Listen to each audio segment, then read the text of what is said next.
আপনি কি Facebook page খুলে টাকা ইনকাম করতে চান? আজকে দেখাবো খুব সহজে কিভাবে ফেসবুক পেজ খুলবেন মাত্র 2 মিনিটে। ভিডিওটি শেষ পর্যন্ত দেখুন, ভিডিওটি মিস করলে ইনকামের পথ হারাবেন। আজকে দেখাবো কিভাবে আপনারা খুব সহজে একটি ফেসবুক পেজ খুলতে পারেন প্রফেশনালভাবে, তাই ভিডিওটি মনোযোগ সহকারে দেখবেন। যদি ভিডিওটি স্কিপ করেন তাহলে কিন্তু আপনি আমার যে প্রসেসগুলো দেখালাম সেটা কিন্তু মিস করে যেতে পারেন। সো চলুন ভিডিওটি শুরু করি। বরাবরের মতোই আমি থাকছি সুলতান তৌহিদ। ওকে, আমরা ফেসবুক পেজ খোলার জন্য আমাদের মোবাইল ফোন থেকে আমি চলে আসবো আমার অফিসিয়াল ফেসবুকে আসার পর আমরা দেখতে পাচ্ছি এরকম ইন্টারফেস। কর্নারে দেখতে পাচ্ছি 3 লাইন অথবা প্রোফাইলের আইকনটা, আমরা এটাতে ক্লিক করে দিব। তারপর একটু নিচে চলে আসবো, নিচে আসার পর বেশ কিছু অপশন দেখতে পারবো। সেখান থেকে আমরা দেখতে পাচ্ছি পেজে ক্লিক করবো। পেজে ক্লিক করার পর আমরা যেহেতু নতুন অ্যাকাউন্ট খুলবো সেটার জন্য আমরা ক্রেডিটে ক্লিক করব। তারপর এখান থেকে গেট স্টার্ট আমরা দেখতে পাচ্ছি, আমরা এটাতে ক্লিক করে দিব। গেট স্টার্টে ক্লিক করার পর আমাদের সামনে এরকম ইন্টারফেস শো করবে পেজ নেম।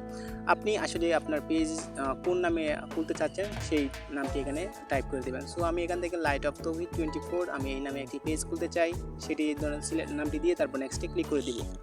তারপর এখান থেকে আপনার পেজের ক্যাটাগরিটা আপনি এখান থেকে সিলেক্ট করে দিবেন। সো আমি যেহেতু একটি ইসলামিক চ্যানেল খুলতে চাচ্ছি সেটি আমি এখানে দিয়ে দিচ্ছি। আপনারা যদি ট্যাগ হয়ে থাকেন তাহলে আপনি এখান থেকে ট্যাগ লিখে সার্চ করবেন, অথবা আপনি যদি ব্লগ হয়ে থাকেন ব্লগার তাহলে এখান থেকে ব্লগ লিখে সার্চ করলে কিন্তু আপনার চ্যানেলের পেজের ক্যাটাগরিটা এখানে আসে যাবে। সো তারপর আমি এখান থেকে দিয়ে দিচ্ছি রিলিজিয়ন অর্গানাইজেশন, আমি এটা দিয়ে তারপর এখান থেকে নিচে দেখতে পাচ্ছেন ভিউয়ার্স ক্রেডিট বলে একটি অপশন, আমরা যদি ক্রেডিটে ক্লিক করি। সো তারপর আমি এখান থেকে চাইলে আরেকটি আপনি এখান থেকে চাইলে 2 থেকে 3টি ক্যাটাগরি আপনি এখানে দিতে পারেন পেজের জন্য। সো আমি এখান থেকে একটি রেখে তারপর এখান থেকে ক্রেডিট দেখতে পাচ্ছি, আমি এখান থেকে ক্রেডিটে ক্লিক করে দেবো। তারপর এখান থেকে আপনার সামনে এরকম ইন্টারফেস শো করবে। সো এখান থেকে আপনি দেখতে পাচ্ছেন 2টি অপশন। সো আপনি এখান থেকে 2 নম্বর অপশনটি সিলেক্ট করে তারপর এখান থেকে কন্টিনিউ নিচে দেখতে পাবেন, এই কন্টিনিউ অপশনটিতে ক্লিক করে দেবেন। সো আমি 2 নম্বর অপশনটি ক্লিক করে কন্টিনিউ অপশনে ক্লিক করে দিচ্ছি। তাই চাইলে আপনি এখান থেকে আপনার ইউটিউবে ফেসবুক পেজের যে লোগোটি আপনি সেই লোগোটি দিতে পারেন।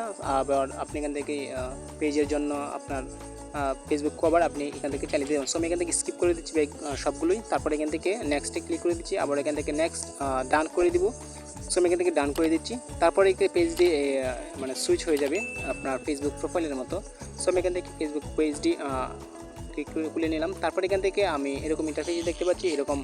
তো তারপর এখান থেকে welcome to your Facebook page, তারপর এখান থেকে স্টার্ট ট্যুর আমি এটাতে ক্লিক করেছি। তারপর এখান থেকে নেক্সট, আবার এখান থেকে নেক্সট 3 ধাপে আপনি এখান থেকে নেক্সটে ক্লিক করবেন। সো আমি এখান থেকে তারপর এখান থেকে ডানে ক্লিক করে দিচ্ছি। তারপর এখান থেকে আপনার প্রফেশনাল ড্যাশবোর্ড আপনি চাইলে এটাতে ক্লিক করতে পারেন, অথবা এখান থেকে সি মোর আপনি এটাতেও ক্লিক করতে পারেন। সো অথবা আপনি এখান থেকে অ্যাবাউটে ক্লিক করতে পারেন। সো আমি এখান থেকে যে কাজগুলো করব, আমি এখান থেকে আমার পেজের যে ক্যাটাগরি আপনার বায়ো দিতে পারেন, এবং আপনি এখান থেকে আপনার নাম্বার সব কিছু এখান থেকে অ্যাড করে নেবেন এক এক করে। আপনার সোশ্যাল মিডিয়া লিঙ্ক আপনি ইউটিউবের লিঙ্ক এখানে অ্যাড করতে পারেন। সো এতগুলো আমি দেখাচ্ছি না, শুধু আমি পেজটা খোলা দেখাচ্ছি। সো আপনারা এখান থেকে ফেসবুক পেজের জন্য আপনারা এখান থেকে কি প্রফেশনাল লোগো তৈরি করে রাখবেন আগে থেকেই, এবং কভার ফটো তৈরি করে রাখবেন আগে থেকেই। তারপর এখান থেকে আপলোড দিয়ে দেবেন। তারপর এখান থেকে ফেসবুক পেজের জন্য আমরা যে কাজটা করতে পারি সেটা হচ্ছে গিয়ে অ্যাড বাটন, মানে আপনার ফলো নাকি ওয়াচ দিবেন। সো আমি এখান থেকে ওয়াচ নাও আমি এটাতে ক্লিক করে দিব। এই যে আমি একটু খুঁজে নিচ্ছি ওয়াচ নাও, ইউটিউবের লোগোটা দেখতে পাবেন আপনার এখানে নিচে। আমি এখান থেকে 2 নম্বর অপশনটি সিলেক্ট করেছি ওয়াচ নাও, এটাতে ক্লিক করে তারপরে এখান থেকে আপনি আপনার ইউটিউবের চ্যানেলের লিঙ্কটি এখানে দিয়ে দেবেন। সো আমি এখান থেকে ইউটিউব চ্যানেলের লিঙ্কটি এখানে দিয়ে দিব পরে। সো তারপর এখান থেকে আপনার পেজের যতগুলো ফ্রেন্ড আছে আপনার ফেসবুকে, ততগুলো ফ্রেন্ডকে আপনি এখান থেকে ইনভাইট করবেন, আপনার পেজের লিঙ্কটি এখানে শেয়ার করে দেবেন মেসেঞ্জারে, হোয়াটসঅ্যাপে, ইমোতে, সবগুলোতে এখানে আপনি শেয়ার করে দেবেন। সো এই ছিল মূলত আপনি কীভাবে ফেসবুক পেজটি মানে খোলা হয় মানে প্রফেশনালভাবে। এবং আমি পরবর্তীতে ভিডিও নিয়ে আসবো আপনার ফেসবুক পেজে মানে দ্রুত কীভাবে আপনি 1000 ফলোয়ার এবং ওয়াচ টাইম যেটা ছিল সেটা কীভাবে মেক করবেন। সো এখান থেকে আপনি এখন নিয়মিত ভিডিও আপলোড করুন, ইনশাল্লাহ সফলতা আসবে।